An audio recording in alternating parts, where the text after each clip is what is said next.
BFM Business. 01 Business, Startup Booster. Voilà, on va continuer à parler des métiers, du recrutement dans la tech avec notre invité Christophe Hébert. Bonjour. Bonjour Frédéric. Merci d'être avec nous. Vous êtes CEO de Blue Coders. Alors vous recrutez des talents tech. Et puis vous avez sorti, c'est ça qui nous intéressait, une nouvelle offre. Voilà, à côté, vous êtes dit, les recruter des talents tech, c'est bien, mais par contre, il faut savoir les recruter aussi, ces talents tech. Et donc, c'est une offre qui va former les talent managers, les DRH de ces entreprises. Alors juste d'abord un mot sur Blue Coders. Donc aujourd'hui, start-up reconnue. Vous travaillez beaucoup sur surtout le recrutement des talents tech. Et là, oui, évidemment, on en parle depuis une demi-heure déjà, il y a une forte demande. Oui, absolument. Moi, je suis un profil tech à la base, ingénieur, développeur. Et donc, je me suis rendu compte qu'il y avait un problème chez les recruteurs. Et en fait, on était, nous, profil tech, un peu le cordonnier le plus mal chaussé. Ouais.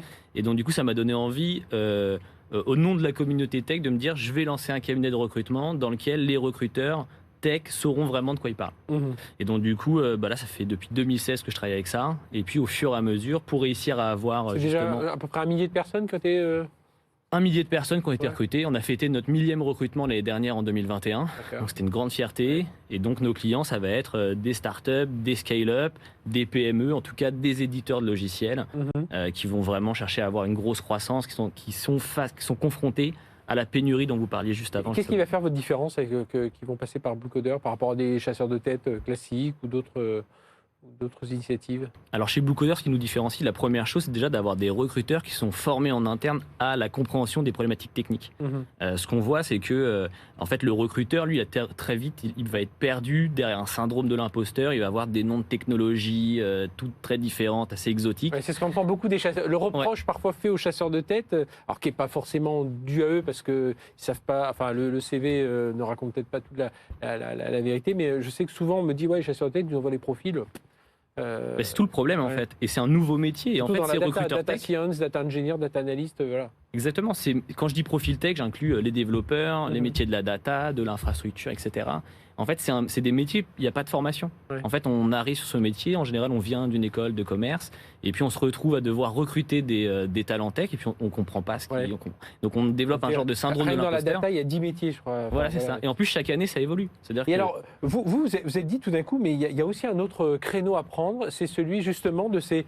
Alors, on va les appeler DRH ou talent tech dans ces entreprises qui, eux aussi, doivent être formés plutôt que passer des heures avec les métiers, avec les ingénieurs chez eux. Eux aussi, qui sachent un peu de quoi ils parlent. C'est ça l'idée de... Alors, ça s'appelle Blue Coders Academy.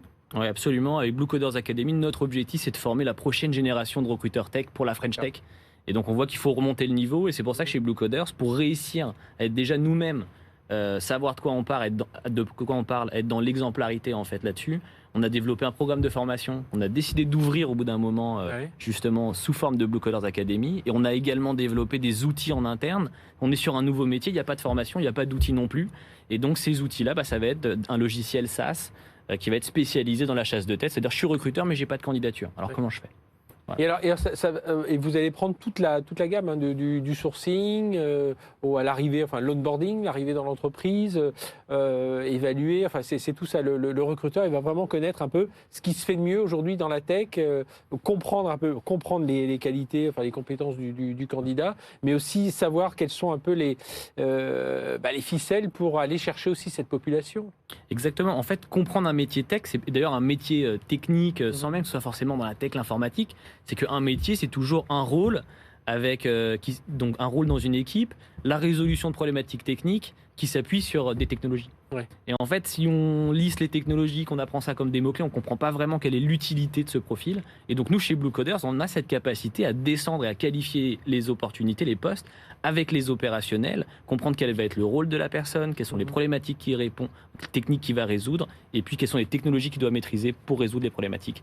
Oui, puis j'imagine que ça permet aussi aux recruteurs tech d'être un peu mieux alertés face aux chasseurs de tête, alertés face aux demandes aussi de ces métiers quand ils sont dans leur entreprise. Il y a eu une première session, c'est ça Absolument, il y a une première session en avril. Retours, c'était très valorisant en fait de pouvoir transmettre tout ce savoir qu'on avait accumulé à l'intérieur de Blue Coders pendant des années. Ils avaient un profil plutôt RH entre guillemets classique.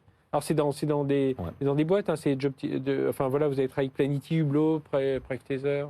Ouais, exactement. On a eu beaucoup de clients, comme je disais, Hublot, Planity, Privatiseur.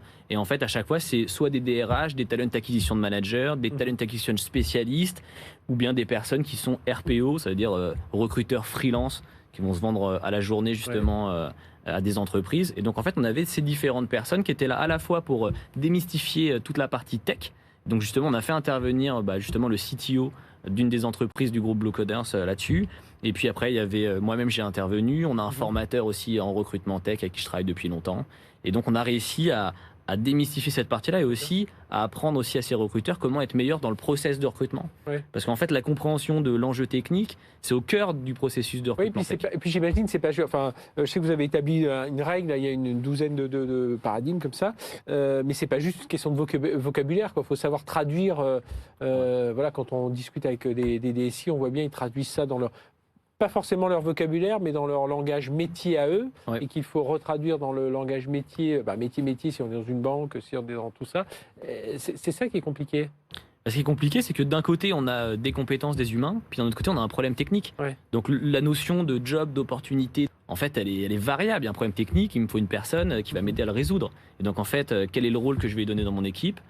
Quelle est la problématique technique que je veux résoudre et quelles sont les technologies sur lesquelles on a décidé de s'appuyer dans cette entreprise pour résoudre ces problématiques-là. Et donc ça veut dire que c'est à la fois sur les tech dures, enfin les compétences en technologie, mais aussi ce qu'on appelle aujourd'hui les soft skills, c'est-à-dire comment le coacher à la suite, comment réussir à le fidéliser, qu'il n'ait pas envie pas forcément de quitter l'entreprise, mais passer d'un projet à un autre, d'une entité à une autre. Alors après, ça c'est encore un sujet en interne à l'entreprise qui est... nous on le traite aussi chez Blue Coders parce qu'on a beaucoup de collaborateurs. Mais par contre, la réalité effectivement, c'est que un développeur, un profil tech, lui ce qui l'intéresse, c'est pas tant l'environnement technique pur, les mots-clés, tout ça. C'est quel est le projet, quelle est la mission de l'entreprise, quelle est la raison d'être de l'équipe que je rejoins et quelle va être ma place, comment je vais avoir de l'impact. On sait qu'on est sur des profils techniques, un ingénieur, et d'ailleurs beaucoup d'êtres humains, en fait, on a envie d'être utile. Ouais. Et donc, je suis en contact avec un profil technique, il a envie d'être utile sur quoi ? Il a envie d'avoir de l'impact sur quoi ? Et donc, en fait, comprendre ses compétences, c'est aussi comprendre ce sur quoi il va être utile. Et donc nous, chez Blue Coders, des recruteurs qui savent de quoi ils parlent, ça veut aussi dire des recruteurs qui vont chercher à comprendre justement en quoi cette personne veut être utile, où est-ce qu'il veut avoir de l'impact, et justement quel est le besoin attendu par l'entreprise. Et si on a un profil qui est OK pour s'engager dans l'ambition du projet, là, on va faire une belle collaboration. Et puis comme aujourd'hui, on n'a plus de temps, enfin on ne peut pas perdre de temps. Aujourd'hui, il faut vraiment aller vite. On voit tous ces projets qui doivent bouger très très vite. Merci Christophe Hébert d'être venu parler de Blue Coders et de surtout Blue Coders Academy, donc pour former, dédié au recrutement tech des DRH de toutes ces entreprises, ces talent managers. Merci d'être venu nous parler de tout ça.